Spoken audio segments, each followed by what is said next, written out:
Hey, call me Louis. This is my spot. LuiSpot. Over to you, Vijay, because many of us say we're fighting the same fight again and again and again. There was a conversation yesterday, will this fight ever end? Will this fight ever end? Well, first, Asad, thanks for forcing me to come to Glasgow. When I walk the streets of cities like this, Glasgow was the UK's second most important city. Beautiful buildings, beautiful streets, a gorgeous city. It had Red Clydeside in 1919, the uprising to create a Soviet in Scotland. But it was, crushed, of course. When I see cities like this, I think also about the other side of it.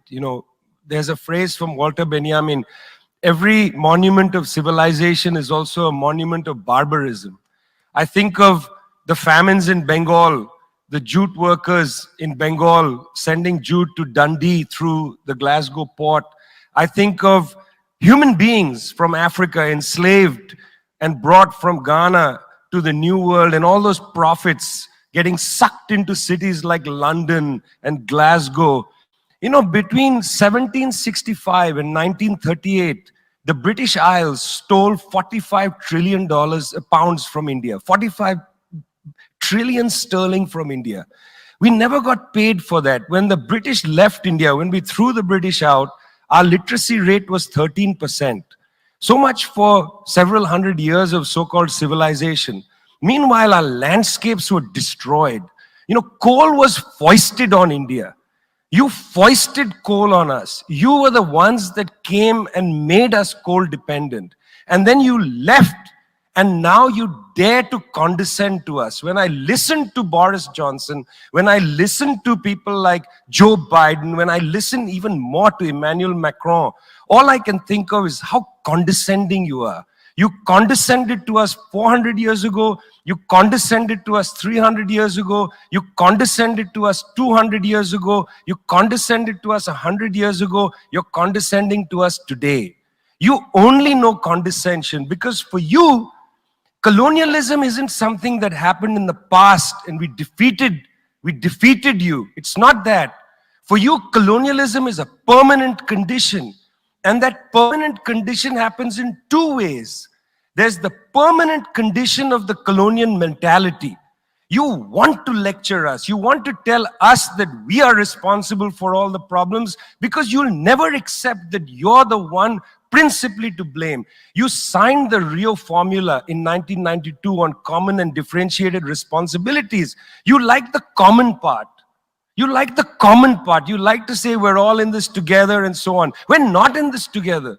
The United States, 4-5% of the world's population, still uses 25% of the world's resources. You outsource production to China and then you say China is the carbon polluter. China's producing your buckets. China's producing your nuts and bolts. China's producing your phones. Try to produce it in your own countries and see your carbon emissions rise. You love lecturing us because you have a colonial mentality.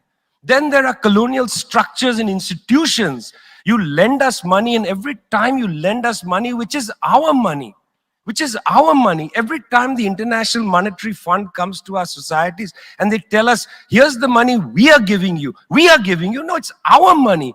You give us our money back as debt, and then you lecture us about how we should live. It's extraordinary. It's not just a colonial mentality. It's the colonial structures and institutions which reproduce themselves year after year after year. And let me tell you something. The climate justice movement, not clued enough on this. Not clued enough on this. The climate justice movement is a movement that says we're worried about our future. What future? What future? Children in the African continent, in Asia, in Latin America, they don't have a future. They don't have a present. They're not worried about the future. They're worried about their present. Your slogan is, we're worried about the future. What future?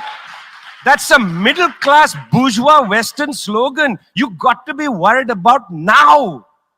2.7 billion people can't eat now. And you're telling people, reduce your consumption. How does this sound to a child who hasn't eaten in days? You got to clue into this, guys. You got to clue into this. Otherwise, This movement will have no legs in the third world. No legs. Later, I'd like to tell you about the International People's Assembly, a network of 200 political organizations that we're setting up, rooted in the global south. We want to tell you what our issues are, but are you willing to listen? Now, that sums it up for this video.